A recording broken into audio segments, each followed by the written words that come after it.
Hi guys, my name is Cameron Depew. I am one of the leaders for Discussion 2. Discussion 2, we are talking about chapters 3 and 4 in participation and power.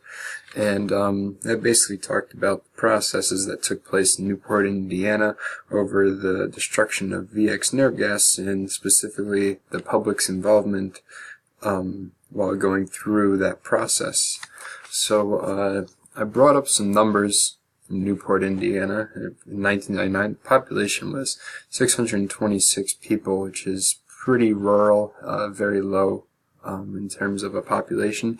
And the per capita income in 1999 was $16,771, which is about $20,000 below the national average. And you're mainly looking at people who have manual labor jobs there. All right. So with that, I will get to the questions. The first question is, should the language of the EIS, or the Environmental Impact Statement, have to be modified for the public to understand it?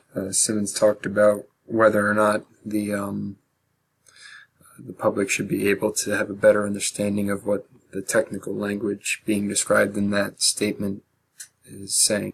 My next question is, do you think the public should be considered in this situation capable of contributing useful knowledge pertaining to the destruction of the VX nerve gas?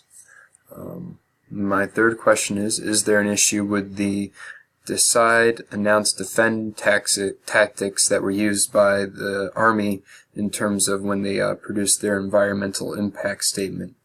And lastly, my last question is, in this situation, should there have been the allowance for more public involvement? And that will wrap up my questions for discussion 2.